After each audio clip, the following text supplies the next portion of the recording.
So thank you everybody for coming. Welcome. And you are participating in the Rural Electric Co-op webinar series. I'm Sarah Gledhill, your Florida field campaigner for the Center of Biological Diversity's Ignite Change program. For anybody who's not aware, we are the national grassroots organizing arm of the center. We work to build political power in communities across the nation to protect wildlife, wildlands, and people. So we are so happy on behalf of the Center for Biological Diversity, NAACP, the We Own It Network. We are very happy that you took the time this evening to join us. And we have new faces and returning faces. So again, we are super excited about this campaign. We hope that you will be just as excited afterwards as you hear these success stories from across the nation. And we hope that your interest is piqued so that when you learn how you can play a critical role in this democratic process within a rural electric co-op, we can bring this home to Florida. So some quick housekeeping mentions. This is recorded, like I just said, so we can share it on our YouTube channel to those who could not make it this evening. This is also, you are automatically muted. We ask that you stay muted to cut down on any background noise or side chatter. There is a chat box that you will see. We do ask you, if you hover your mouse over the bottom of the screen, you will see icons pop up. Feel free to tell us who you are, where you're from, and why you joined us tonight. And we do have a Q&A box. So separate from the chat box, if you have any questions that arise during the webinar, we do have time reserved later. It's easy for us to track the questions if you add them to this Q&A box, and we will be tracking that and making sure that your questions are answered tonight. And for the folks on the phone, please listen in. And if you have any follow-up questions, obviously those options aren't available to you, but please feel free to reach out to any of the presenters tonight. You'll get all the contact information tomorrow in the recording. So to introduce the speakers that we have here today, Shiva Patel co-leads the Population and Sustainability Program's renewable energy work with a focus on distributed community solar. Before joining the center, he worked on advocating, designing, and building an equitable, inclusive, community-owned solar program for low-income residents in communities of color in Alameda County, California, and more generally is interested in organizing a just transition to a non-extractive, regenerative economy. Brianna, also called Bree Nisley, works as a field coordinator for Appalachian Voices, Tennessee Energy Democracy Program. She also serves as a co-chair for the Democratizing Rural Electric Co-ops Working Group of the AEO, Advancing Equity and Opportunity Collaborative. Over the last 2 years, Bree's fieldwork has supported a ground-up reform effort with REC member owners in Northeast Tennessee. Bree has a rural background and is passionate about advancing just and sustainable community-led change in rural places. Liz Veazey is a network director at We Own It, a national network for cooperative member-owner rights, education, and organizing with a focus on rural electric cooperatives.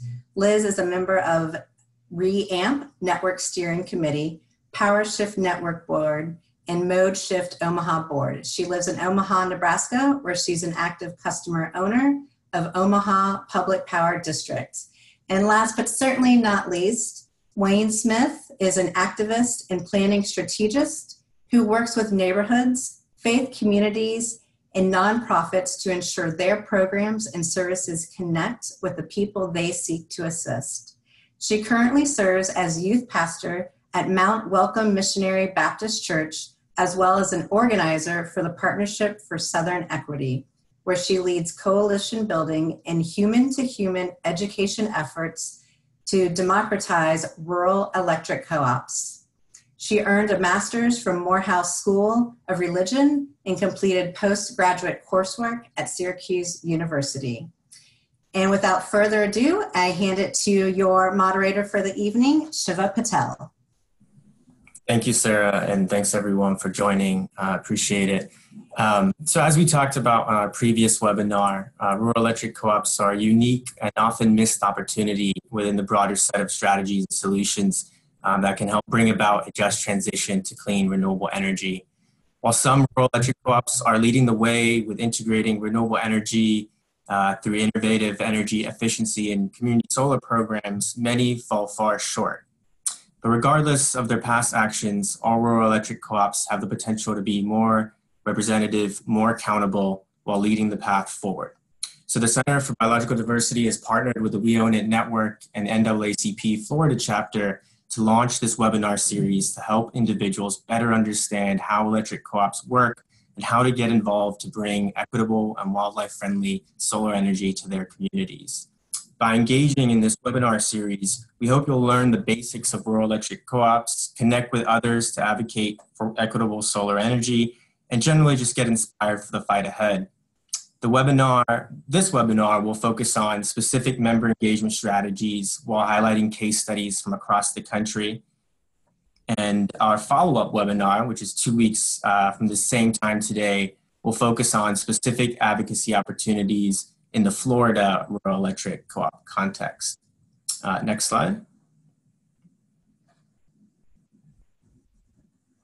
So just real quick, the agenda for today, I'm going to give a quick overview of rural electric co-op member engagement strategies, and then we're going to just jump into a few different case studies.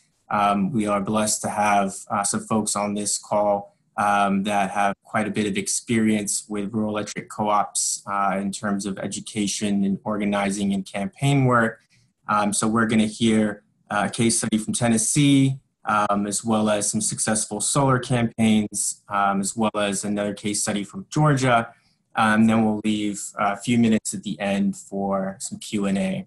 And like Sarah mentioned, there's a separate Q&A box if you would like to record those questions, and we will get to them towards the end. Next slide. So I just wanted to kick it off with sort of a broad overview of the variety of sort of engagement strategies that are available to members of rural electric co-ops. And obviously I'm sort of presenting this without too much nuance, and the case studies will really get into the nuances and the challenges and successes of some of these strategies. But I wanted to just provide some overview here. Really member engagement strategies can range from a variety of types of actions. So this can be from talking to your local co-op board director to requesting access to co-op related information, such as energy savings programs or financial statements, or maybe more just about how the co-op actually functions and makes decisions. Also, there's an annual general membership meeting where all members of a cooperative are eligible to vote. And what we'll hear about later on is that many are not able to and do not have access to vote, which can have great implications as well. Another strategy is to attend your local co-op board meeting, as well as sort of generally understand the board voting process and how you may have an influence on that. In other cases, there may be an opportunity to run for an open seat on the board of directors and have much more direct involvement in your co-op. And as we'll hear about later, we'll hear some of the difficulties and successes of that as well. Next slide, please. And lastly, which some of our speakers will talk to as well, there is an opportunity to connect with your fellow co-op members around a specific advocacy issue at your local co-op. And this could look like anything from working together to elect new board members to creating a proposal for a community solar program to increase affordable access to renewable energy, and many things in between. So with that, I'm going to hand it off to Bree from Appalachian Voices, who will share some of her work. Cool. I'm just going to figure out how to unmute myself. Yeah, I suppose we can go to the next slide, but I just want to take a few moments to say just how exciting this work is to me. It was part of my introduction, but I am from a rural place, and I think that electric co-ops offer an opportunity for local communities to implement programs that really benefit the local economy and benefit the local environment, but oftentimes member owners don't know that they are part of a co-op or what that means.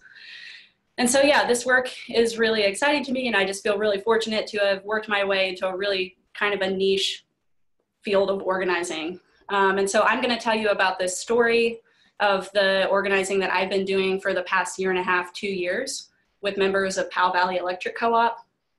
I'm in Northeast Tennessee, and as you can see, this electric co-op spans a number of counties in East Tennessee and goes up into Virginia.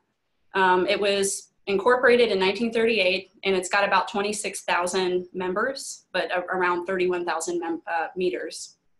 In 2016, or sorry, that should be 2017. In 2017, there were only 528 votes at this co-op's annual meeting. And as Shiva said earlier, the annual meeting is where you can vote for board members, and that's sort of the most direct way that members can participate in the co-op, is to vote for their representatives. So in 2016, less than 2% of this co-op voted, and that's a pretty common problem across electric co-ops. This co-op has 9 districts, so 9 board members. There's 1 woman on the board, and they're all white. This is also another problem that can happen in electric co-ops, is lack of representation. Of those board members, their average term length is about 23 years, and currently there aren't any community solar programs or special programs for energy efficiency or broadband programs. Now in Tennessee, electric co-ops get their electric from the Tennessee Valley Authority. That's a federal utility that generates all of the power in the valley, and all of the local power companies here have to purchase that power from TVA. And so the energy efficiency programs that do exist are sort of TVA focused. They're run through TVA, and they sort of just kind of hit the bottom line of what energy efficiency programs can be. So that's kind of the context that we're working in. And now we can go to the next slide. And so the history of Appalachian Voices work in this co-op service area is that for several years prior to when I started in this position, we did a lot of outreach and organizing around on-bill financing for energy efficiency, which is a program that some of y'all may have heard of. There's sort of a registered one called Pay As You Save. So we did a lot of outreach around that. We set up meetings with co-op leadership. We reached out to members and got them to sign petitions. We had local governments pass county resolutions, but we found that we really couldn't get the co-op to move on this. And so in 2016 and 17, this electric co-op started, or there was sort of, people in the community got activated because the electric co-op was spraying herbicide beneath the power lines on members' properties, and they were doing this to manage the vegetation.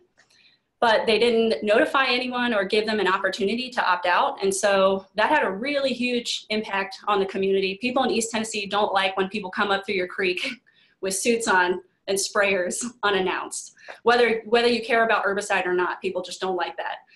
And so, I mean, there were organic gardens that were impacted. There was a tobacco farmer that lost 2 crops. It had a huge impact on the community. And so there were like town hall meetings that happened, and we started going to those and introducing ourselves to members that we met there, because we saw this as an opportunity to activate or engage with members around the democratic governance issues of the co-op, because we found that, you know, in order to advance some of these other programs, we really felt like it was important to address the governance issues first, because why are they gonna, if the co-op isn't already motivated to do some of these programs, why are they gonna listen to a nonprofit or listen to their members if those members aren't involved in making decisions? And so this was an opportunity to support members around an issue that they were having.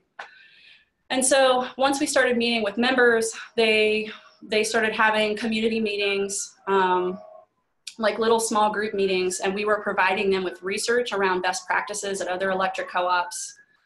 They asked us what their rights and responsibilities were, and so we put together sort of an electric co-op 101 workshop for them and went around to the counties in the different service area and taught them about what an electric co-op is, their rights and responsibilities, what programs could exist in electric co-ops, you know, what opportunities there are for implementing community solar and energy efficiency and broadband internet. And we did this all popular education style. So we tried to construct them in a way that the knowledge in the room was being lifted up. Members were learning from one another and drawing out answers from one another. And we really tried to play this supportive lead from behind role. So after this 101 series happened, we all came together in May of 2018, and the group of about 15 or 20 formed as Powell Valley Electric Co-op member voices. And so they decided they wanted to work on electing 3 people to the board and opening their board meetings. We can go to that. I think there's a photo next. Yeah, so that's the herbicide spraying that happened on one of the members' properties. You can see how it kills everything. Yeah, and this is what the 101 series looked like. We don't have really good internet access here in East Tennessee, especially the rural parts. So we did everything on paper. We worked with members to put together this training to make sure it would resonate with the people who are receiving it. So the organizing. The organizing approach of the group was all revolving around exposing and addressing corruption. Aside from the herbicide spraying, there were a lot of corrupt things that were happening at this co-op. The 3 board members that were up for re-election were the president, the vice president, and another seat up in Virginia. And the president of the board had been on for 33 years. And there are a number of issues that were happening in this co-op that I could go over, but to just give you an example of the lack of democracy that was happening here, these members didn't actually have a website when they first started this work. There was no website for the electric co-op. They didn't have access to their district map.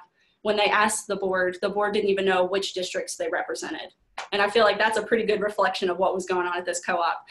I mean, there was a point where one of our members was going into a back office and taking pictures of the map on the wall with a cell phone, and we turned that into a Google map for them, like a digital version, because that's all we had to work with at the time. You know, and the members were trying to figure out, okay, if we're gonna run people for board, we need to know what the districts are and how do we know who lives in the right district, you know, without a map. So that's kind of where they started. And so their tactics for doing outreach around this campaign is they did a lot of work, a lot of one-to-one tactics and one-to-many. This group put like LTEs in the newspaper. They even had a little cartoon series that ran in multiple newspapers. They did door knocking, they did phone banking, they even went on the radio some, they went to cattle auctions and county fairs. There was just like a lot of work that went into reaching out to people. And it was a really cool experience because most of the members in this co-op, again, didn't know that they were members prior to this campaign. And so once you go out and you start talking to people, you realize that they've read things in the paper and they know what's going on. And so that was kind of an encouraging thing that happened during the work.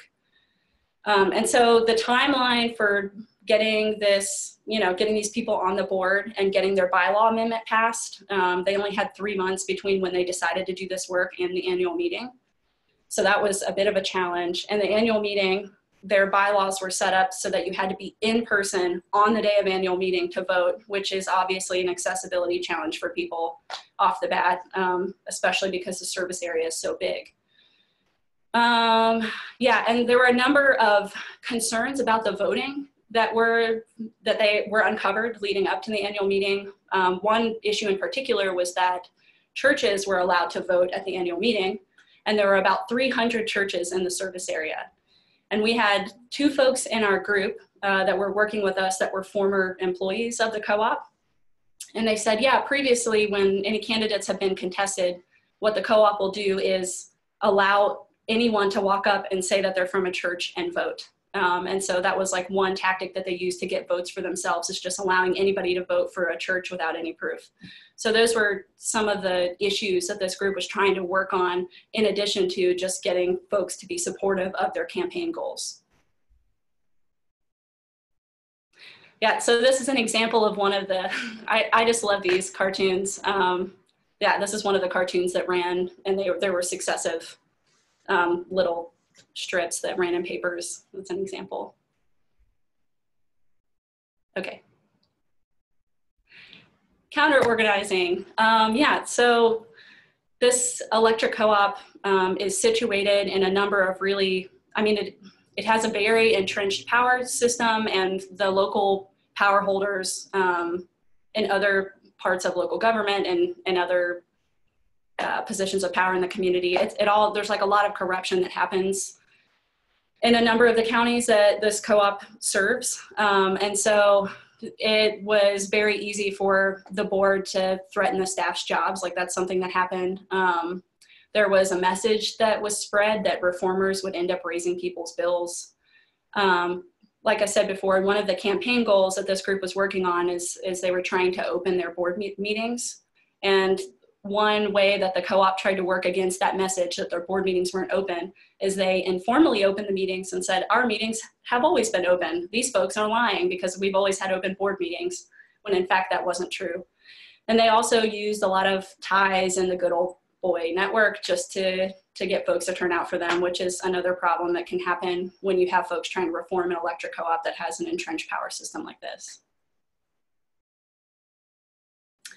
So the annual meeting, this was like the big day. This was the day when the vote was going to happen. And what happened was the turnout to this annual meeting more than doubled from the previous year. I think there were 1,254 people that showed up. And there was a line that just wrapped completely around the high school where the vote was happening. And some people didn't even get to vote because they waited in line for 2 hours and had to leave because they had to go somewhere else. Yeah, so the turnout doubled. And Member Voices, the community group, they delivered 500 petition signatures in support of their open board meeting amendment. They didn't have to gather those petition signatures, but that was something that they were doing as they were organizing to collect contacts. The co-op was really scared. They sent 3 police forces. There were 2 different sheriff's departments, and the Tennessee State Troopers showed up, which was just wild.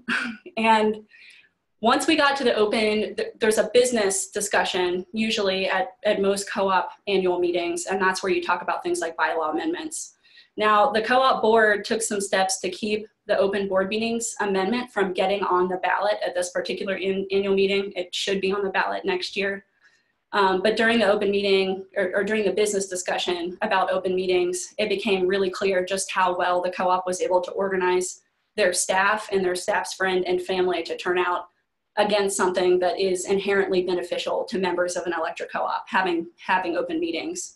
Because a lot of folks who came to that discussion said that they didn't want them, and they didn't even know why they were saying it when they were asked. So it was just clear that the counter-organizing was really powerful.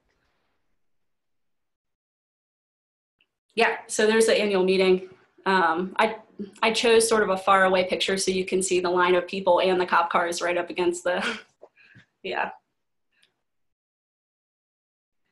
So takeaways, don't want to end on too bad of a note. I mean, even though the annual meeting and like all of the counter organizing that this group went up against seems sort of extreme, there were a lot of good things that happened because of this campaign.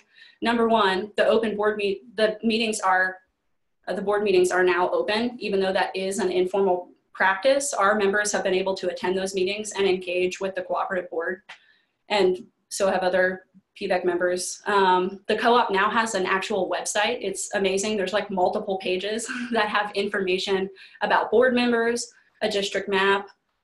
There's spraying notifications. Oh, that's one big point that I forgot to let y'all know. This group was able to get a notification and opt-out policy in place for spraying by having meetings with co-op leadership early on. So those notifications were on the website. Also, board meeting time and location are even on the website. So that means any folks can go who want to. We also learned a lot of lessons from this.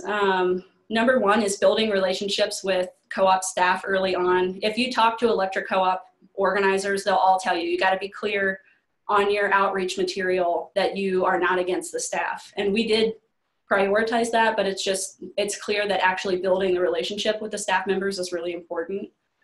Also, messaging generally should just lead with economics. That's that's what most people, if you take a big swatch of people, they mostly care about that, like pocketbook issues. So if you can frame your issues from an economic standpoint, that helps with being more successful. And then also, when it comes to reform work, from a board reform perspective, having mail-in ballots is really important. It's, you know, we knocked on a lot of doors, and the members who knocked on doors got a lot of positive feedback from the people that they talked to, but it was just clear that getting to the annual meeting was an issue for so many people. And so that's one of the things that Member Voices is working on this year, is they're trying to get a mail-in ballot system in place, and they're starting with a petition on that. Yeah, so that's one of the things that they're working on this year. And the group's doing really well. They just had a strategic planning meeting about a month ago. They're still about 15 to 20 members strong, and they have a lot of ideas for how to move forward this year. And I will just say it's been really awesome to see so many people come together around common issues, but also very different issues. Like Member Voices is a group of folks who range from like conservative right-wing people and also really left-wing hippie type folks that moved into the hills 40 years ago. So I just think this work allows people to come together from a broad range of perspectives and work towards a fairly radical goal, which is democratizing a co-op. So yeah, thank you.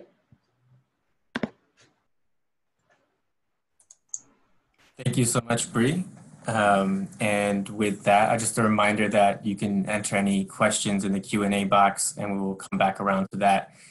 And with that, we'll move on to Liz Veazey from the We Own It Network, who will share about some successful solar campaigns. And apologies for the lack of slides here, as Liz was a last-minute addition. All right, well, with that, I'll pass it over to you, Liz. Okay, thanks, Shiva. Yep, sorry about that on the slides, but I will put a link in the chat in a second if people want to dig in more to some of the stories I'm going to talk about. So yeah, I'll give a little context about like solar at co-ops nationally. According to the NRECA, the National Rural Electric Cooperative Association, more than 400 co-ops out of the total of 900. So I think they're around half of them have some sort of solar that they're providing or offering. And they helped pioneer some early community solar models. They say in 2017, they had 868 megawatts of solar. And I think now they have well over a gigawatt in use. And then, you know, there's a couple big 100 megawatt projects that have been announced over the last few months. So there is a lot going on in terms of solar, but there is also like a whole range in terms of policies, and some co-ops have really good policies, have really good community solar programs. Some of them may have community solar that some of us may not consider community solar, or may not be like really good community solar, and or may have policies that make it hard to put solar on your house, or make it more costly, or they don't provide net metering. So there's really a whole range, you know, and some people in the co-op world like say, you've met one co-op, you've met one co-op. So want to provide some of that context. But I mean, there are some real leaders on solar. Kit Carson in New Mexico is going to be 100% solar powered during the summer. And they will be that way in a couple of years. So that's really exciting, a real leader. And there's a co-op in Iowa, a small co-op that's already at least 20 to 25% solar. So really great stuff going on. And then I'm going to talk a little more about some community solar projects in Colorado. And I think that part of what's driving a lot of the solar that's happening at electric co-ops is that members are interested. A survey from a couple of years ago by the cooperative said that at least 63% of co-op members were interested in on-site solar, and 69% were interested in community solar. So I think part of that member interest and excitement about solar is what is helping drive some of these projects. So yeah, I'll pop in this link if people want to dive in more to this sort of case study.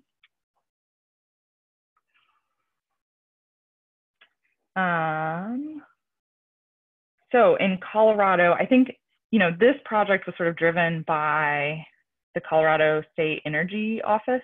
But I think that, some of that groundwork was set by member owners and interest in solar, but their office had focused on weatherization for a long time, and they realized that weatherization could only really reduce about half of people's energy bills on average. So they were sort of committed to finding other ways to invest more broadly in energy efficiency and renewable energy to further reduce people's electric bills, especially folks with high energy burdens, or they were spending a large percentage of their income on energy. So the Colorado Energy Office provided a $1.2 million grant to Grid Alternatives, which is I think a nonprofit that does a lot of really great solar work across the country, for a low-income community solar demonstration project. And they partnered with 7 electric co-ops and 1 municipal utility in Colorado to do a total of 8 community solar projects. And so they did a lot of really creative things.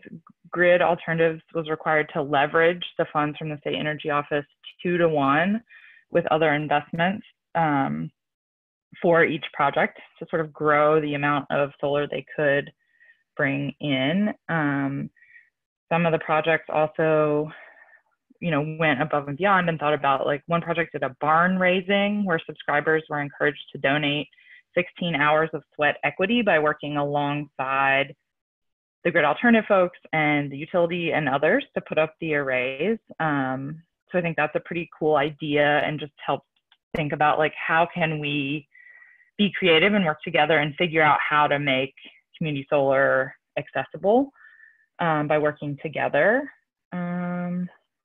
Some of the co-ops thought about using, and use land they already owned or land like right beside their headquarters to reduce the sort of interconnection costs or land costs and help further lower the cost.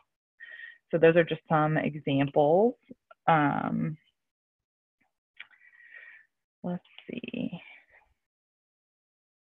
And yeah, some of the outcomes were that each subscriber greatly benefited from the program and saved 15 to 50% on their electricity bills, which equated to, on average, $382 per subscriber to the community solar farms. It's expected that the project overall will decrease costs by $145,000 in the first year, more than $3 million over the lifetime of the project. So that's just a really quick overview, but a pretty exciting models, I think, for some of us in other places to think about in terms of, like, how can we work with our co-ops to do community solar, and how can we build on some of these exciting projects with awesome outcomes. So yeah, I think that's it from me.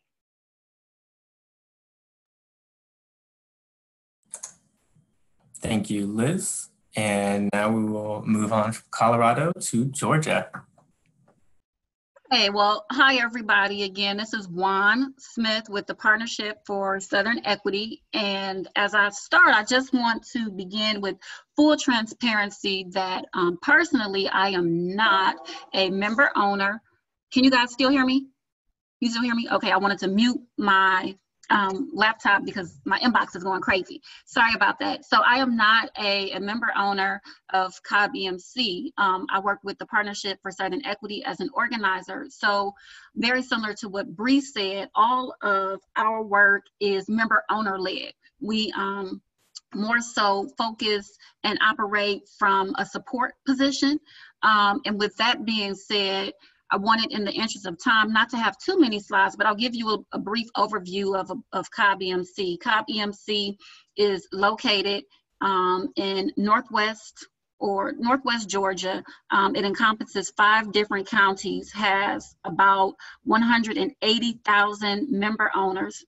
Similar to some of Bree's statistics, non-board members, all white, only one of which is a female. In terms of member owner turnout for voting, specifically for elections, it was about 7.5%, 8%. We got up to about 9.5%, which is a little better, but still very dismal, considering the overall numbers and individuals who are there. So in terms of strategies for us down at COBB, for the Partnership for Southern Equity, we operate based on what we consider a hub model, where we attempt to go into community with information and then work with members of the community to create a hub.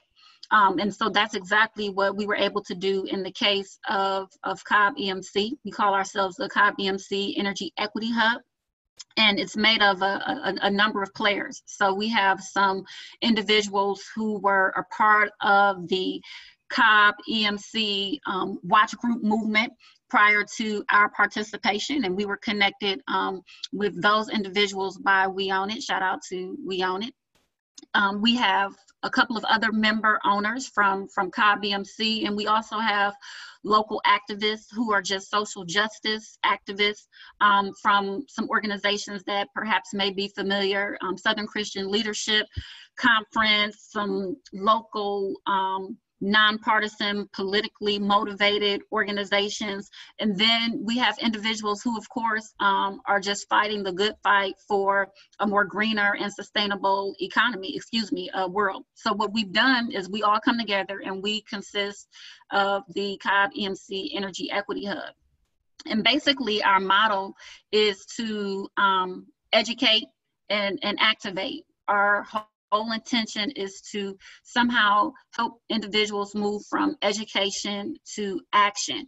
And a lot of my experiences totally mirror those of Breeze. And if you talk to other organizers and coordinators and activists who work to try to diversify and democratize rural electric co-ops, most people don't understand the privileges and the power and the influence that they have as member owners of a co-op. And so oftentimes, you know, our first work begins by letting individuals know that they do have power and influence, and what the difference is between a co-op and an investor-owned utility or a municipality, and how to take full advantage of that, because in other instances it can be harder.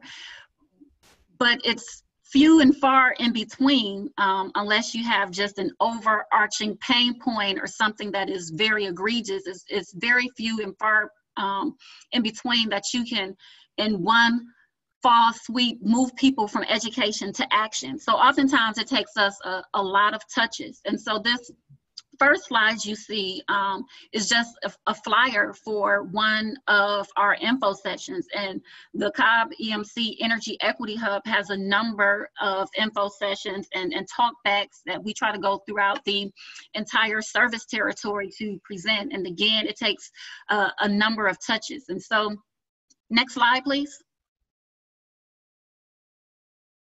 This is a picture of one of, or excuse me, actually two of our turnouts. And so one of the things that I want to leave with participants who are on is that, you know, sometimes you'll get a room with 2 people and sometimes you'll get a room with 45 people. But you deliver the content just the same. And if we know anything about organizing, we know that it only takes one angry person. It only takes one angry person. It only takes one messenger. And so we deliver the content. Again, we have a number of offerings. If you go to the next slide, this is a flyer for bingo. So we have some more formal sessions. We have a renewable energy bingo. We have bill reading sessions that member owners thought were very beneficial. I mean, oftentimes even being on the wrong rate plan can hurt you tremendously and cause you to have such an increase in your rates and your usage annually. And so we have a number of different offerings. We have an Energy Equity 101. We have the bingo. We have, EMC 101, and everything is geared towards the member owners. And again, the idea is to get individuals from education to action. But we also talk about growth opportunities inside the EMC. We try to be.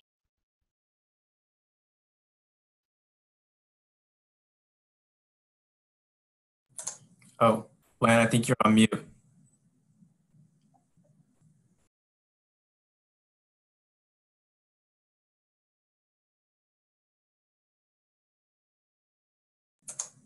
Sarah, are you able? I'm sorry, could you guys not hear me? I don't know how long you couldn't hear me. I apologize. Yeah, you went out for just a little bit. Say again? I think when Liz, you added your phone, if you can mute that somehow, I think that's when it tripped up.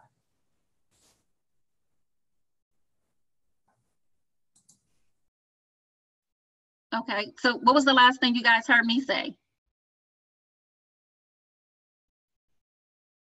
Can you hear me?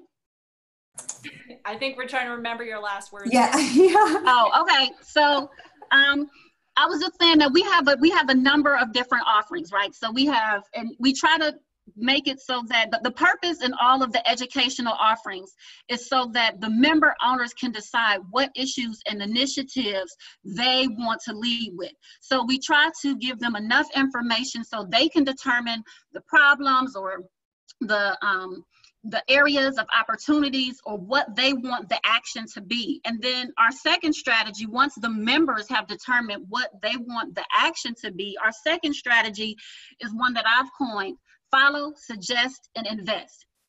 And really, most of our initiatives have been just that. Next slide. So not yet. So aside from our primary work is education, but since we've started, we've had two key actions, and I'm excited when I talk about both of them. The first is for 2018, we ran campaigns. So in 2017 for COBB EMC, there were no board elections because none of the seats were contested. Right. And so what we did as a hub is we put the word out in all of our education sessions about, 101, everything you need to know about COBB EMC, the past. I'll interject here that COBB EMC prior to this board had an extremely checkered past. So there was an entire turnover in leadership to include the CEO and the board. And so this leadership has been in for probably a little more than 7 or 8 years, and apples to apples, they probably get a B rating amongst most of the EMCs. But we know that that's relative. If depending on what classroom you're in, a B doesn't necessarily mean much. But what they've been able to do is that they've been able to compare and contrast and to position their wins and their achievements and the way that they operate and govern as if there's absolutely no room for improvement. And absolutely nothing that they're doing wrong. And so in our education sessions, we make sure that individuals know that there are some things that could be done differently. So for example, board meetings should be held at times where individuals can get to them and not at 4 p.m. on a Tuesday in a metro area, because that's not equitable. There are not many people who can make it to a meeting during the workday. Things like diversity and representation, Bree spoke to that. Advocating for involvement of member owners, being responsible and sustainable over the environment, investing in member owners, more transparency, and programs that are energy efficient and push equity. And so we did the education, we talked about elections, and we did a number of things. We had a candidate 101 session, a candidate university 102 session, and we were only able to support one candidate whose positions aligned with our mission and our principles, but every seat was contested. And so if you click that link right now, we'll just watch a short piece of one of the promos for the individual that we supported.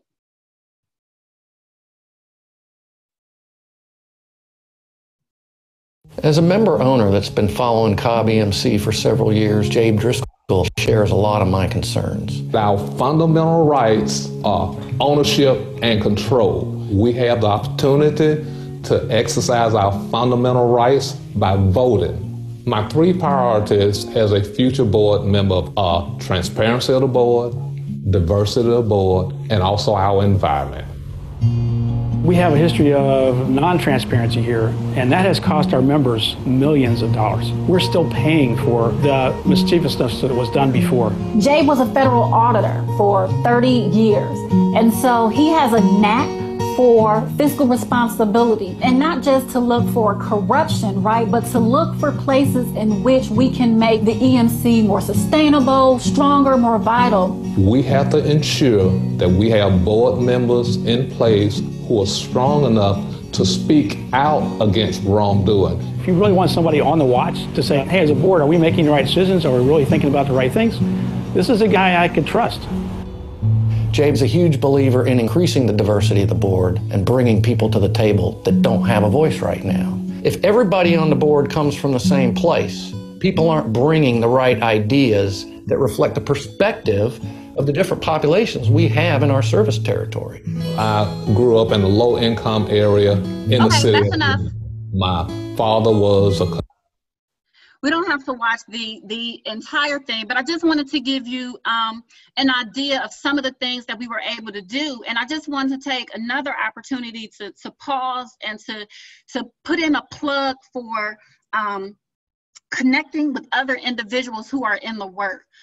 We Own It made that video possible, and there have been a number of other individuals who are in the fight all across the country for democratizing RECs that our hub has reached out to over the last 2 years to get all type of ideas, resources, data, best practices. We do not do this alone, and we don't have to reinvent the wheel. And sometimes, you know, this is one of those instances we weren't successful. None of the all of the incumbents won, but we had impact. So in terms of demographics who had never participated in elections before, that increased. The communities and the areas that found out that they were owners, and some of them didn't even know who they paid the utility bill. They just knew that the lights were on and they paid on time, you know. But we had impact. And in 2017, again, there was no election. No one contested. So the next thing I want to talk about is our latest initiative, and I'm going to just hit this very quick and move on. So Bree talked about it a little bit. She talked about on-bill financing, but we go a step further to be very specific and say inclusive financing, because COBB has an on-bill financing program, and it's not inclusive at all. Basically, they matched up with a credit union, and you have to go through all the hoops, ringers, and dingers to qualify if you would like some upgrades and retrofits done. But here's a map of the COBB EMC service territory. And I mean, Bree, I couldn't have said it more perfect myself. We always lead with economics. No matter what our heart's passion, no matter what our missions are, when we're messaging, we always lead with economics. So in terms of inclusive financing, our message is that this is a win-win-win. It's a win for the environment, it's a win for member owners, but it's a win for the pocketbook of COBB EMC. And so this is one of our maps. It's a map that shows one of the most severe energy burden areas in COBB EMC. And this is a particular area, the demographic of this particular area is white, but over 50% of the households are burdened. And I bring that point up because oftentimes it's been stated and thought that some of the heaviest burdens were in communities of color, but we thought that it was important to bring this to the attention of COBB EMC. Next slide, please. Additionally, COBB EMC has a heart for renters, right? And so we have, I'm sorry, for seniors. And so since we are working with COBB EMC and we know that they have a heart for seniors, and we know that oftentimes seniors are on a fixed budget, so they do not qualify for loans because they don't have the debt to income ratio, we show them this map. Look how much of your service territory consists of renters. And then next. I'm sorry, I keep saying renters, seniors, because the final slide, there you have it, is renters. And so we showed that this does not, there's a number of renters in the service territory, and that service territory that is comprised of renters has a mix of income. And we also know that in terms of inclusive financing, it doesn't matter how many degrees you have, it doesn't matter what your economic situation is. If you are a renter, oftentimes more than not, the owner does not get a return on the investment for getting you energy efficiency upgrades, so it's not made. So right now, we are currently in communication with COBB EMC. We have gotten over a few of the hurdles from some run-ins we had in the past, and we are working with them because they are seriously considering inclusive financing. Quick story, I'll give you about 90 more seconds and then I'm gonna jump off. At one of our first sessions, the first slide was a session from, I believe, November 2017. We had 2 board members come out. We went through our list of opportunities for the board to improve member-owner relations.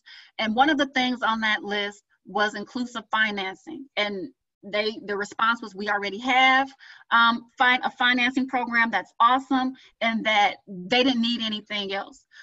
Well, we pushed and pressed and prodded, and after us being persistent and sitting in the room and hearing a speech from Roanoke's Curtis Wynn, they were sold. And I will have to say it was more Curtis Wynn than it was us, because after years of us being in their faces and presenting information, they didn't believe us.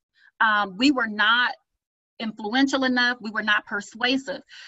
And I tell that story because sometimes it takes someone in their industry, sometimes it takes someone who was on their level, or it takes an example of a win for the boards and the EMCs to be audacious enough to try something new, to try to change the paradigm, because most of them are risk adverse if it's not an immediate win.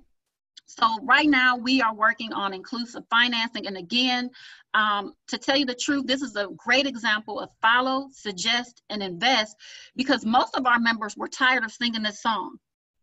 It was one member of the hub who was adamant about carrying the ball to the red zone. And because he was adamant and he stayed on it, he was able to put COBB EMC in the room with Curtis Wynn so they could make the connection.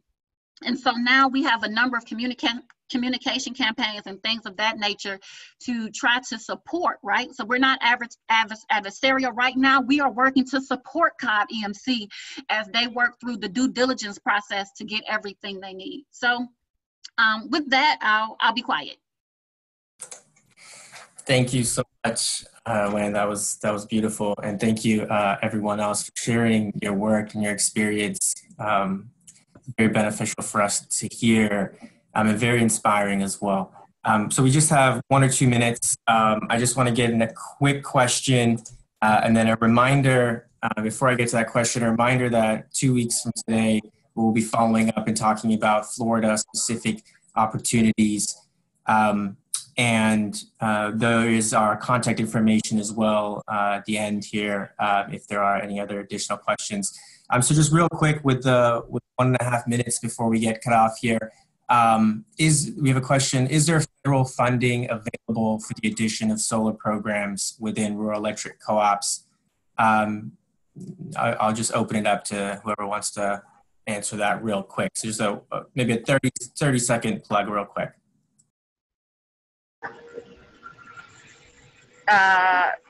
This is Liz. I think there definitely is money available, low interest loans available for co-ops that can borrow through the government, through USDA. There are some grants and stuff. I don't know all the details, but I think that's definitely something we can learn more about and follow up with you about. Great, thank you. And with that, thank you all for joining. Thank you to the speakers, and we'll see you in a couple weeks.